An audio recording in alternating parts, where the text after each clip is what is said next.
الحمد لله رب العالمين والعاقبة للمتقين الصلاة والسلام على اشرف الانبیاء والمرسلین. اما بعد، برادران اهل اسلام، امروز یک صحبت تیار کردیم. میخواهم یک موضوع پیشکشش کنیم. از الله متعال خواهانی هستم که الله متعال این صحبت های میکنیم مخلصانه بگرداند، خالی از ریا و از خودنمایی، و از الله متعال خواهانی هستم که همه این صحبت هایی که میکنیم به فایده جان ما و شما بگرداند و اندکی هم باشد یک دیگرگونی در زندگی ما و شما خدای مهربان نصیب بگرداند.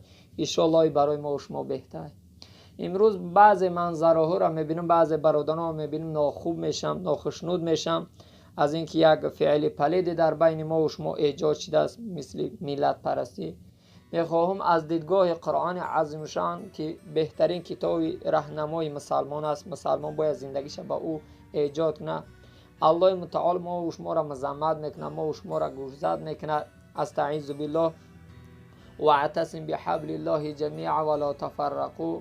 شما در گرد قرآن جمع شه بندگان من، شما تفریقه نشه، گروه با گروه نشه، هم ملتچگی نکنه، نگه ازبک، نگه تاجیک، نگه غرمی، نگه کلوبی، نگه دیگر ملت، بلکه هر کسی که در براتو نماز میخونه الحمدلله میگه من مسلمان هستم، باید او را احترام کنیم، باید قدر او را بدونیم. چنانکه رسول الله صلی الله علیه و میگه ان الله لا ينظر الى اجسامکم. الله متعال به جسمهای شما نظر نمیکنه. بعضی تاجیکای را میبینید میگویش که قد و قامتش میبینی، روی او را میبینی میگوی ای روش، میگوی نور میرزه. یکی بعد که رفتار و کردارش را میبینی هم پلید رفتاری داره که خیانت میکنه، بزدل، بی نماز، بی توفیق، حرام خوره.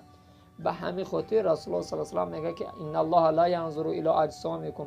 الله به جسم های ما نظر نمیکنه، ولا الى اولادکم.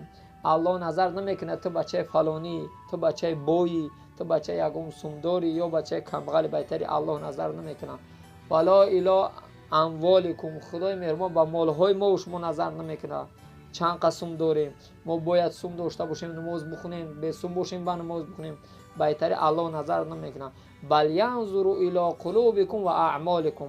بلکه الله متعال نظر میکنه به دل بندش و اعمال بندش، رفتار و کردار بندش. با این خاطر برادران کوشش کنه که من 100% باوری دارم که هر کسی که ملتچگی میکنه، ملت پرستی میکنه، او اصلا درونش بیرونش مثل تا بگیم که یک حاجتخانه رو روشن است، درونش مثل حاجتخانه که چخلی که مدروی بوی نجاست دم میگیره، درون انسانی که همو ملت پرستی میکنه مثل همو است. به خاطر اصلا مسلمانی واقعی همیشه ملتچگی را از خودش دور میکنه. به خاطر این فعل جاهلیت است. یک نظر کنه به تاریخ پیامبر خدا صلی الله علیه و سلم، ابوذر یکی از دهنش ناخوز ورمد که بلال رضی الله عنه را گفت که ای بچه سیاه پوست. این گپ بر رسول الله صلی الله علیه و سلم رسید. رسول الله ابوذر فریاد کرد، گفت حالی همون فعل های جاهلیت در شما وجود داره. ابوذر رفت هم از بلال بخشش پرسید که تا حد، گفت یا بلال، گفت من در زمین خواب میرم، پا تا در روی من مون تا اینکه فعل این بعد دیم باره به زبان من نه یکی من به زبانم بگم. چی کنه که امروز ما چی قدر ملت پرستگی میکنیم، تا حتی بعضیمون نماز میخونیم هم ملت پرستی را داریم. قسم به خدا اگر هر کسی ما اگر در درون ما همین فعل جاهلیت باشه، ما مسلمان کامل شدن نمیتونیم.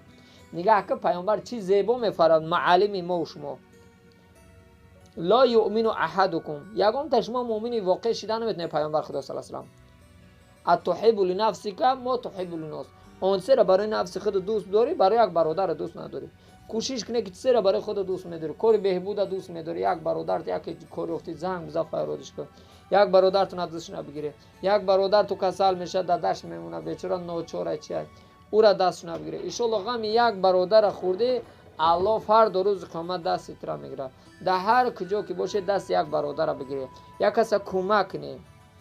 مولای جنونی را نگاه میگه که اسود از توحید احمر می شود، خیش فاروق و ابوذر می شود. مولای ما و شما را نصیحت میکنه. اسود عربا سیاه پوست میگن، چیزی سیاه میگن، احمر سرخ میگن. میگن نگاه کن بلال چی دیدن نداشتن کافی رو، یکی وقتی اسلام قبول کرد همون بلال آورد در بر ابوذر شون پیغمبر خدا صلی الله علیه و سلم. به خاطر هیچ محل ملتچگی نکنه، همدیگر از همدیگر بالا بشونه، یا چشم دیده نکنه.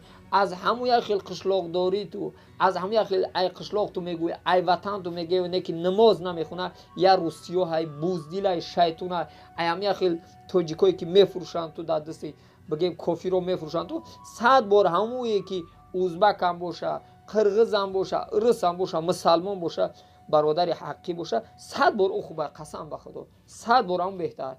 ای همین تاجیک بی نماز فاسق روسیو ده که تاجیک خچه میشه، 100 بار همون ازبکی که نماز خون باشه و خدا ترجوش 100 بار او خوبه.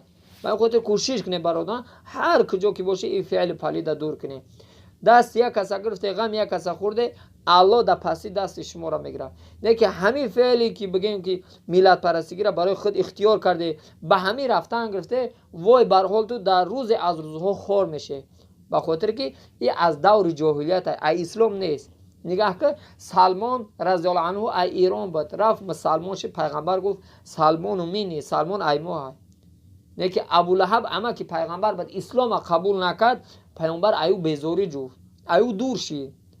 همین شما هم کسی که فرزندی پدرت باشه وقتی نماز خون باشه، بوزدل باشه، روسیو باشه، شما او را یک برادری که اگر ایا پدر مادر نباشه نه که نماز خون باشه دست تر بیره تا ایو بالا بدونی تو مسلمان واقعی شدن نمیتونی. در دنیا میگویم من مسلمان، مردم گپ زده نمیمونی، بوزدلی میبینی، نه که والله قسم نزد پروردگار میرم الله من ترم میپرسه، الله من ترم میپرسه. به این خاطر هر کجا که باشه برادران مسلمان واقعی باشه، در هر کجا که باشه. احادیث پیامبر خدا صلی الله علیه و در این باره زیاده، لیکن من همه اندکش گفتم برای شما کفایه میکنه. در هر کجا که باشه برادر مسلمان دستگیر همدیگر کنه، خدا همه ما و شما را در جاده اسلام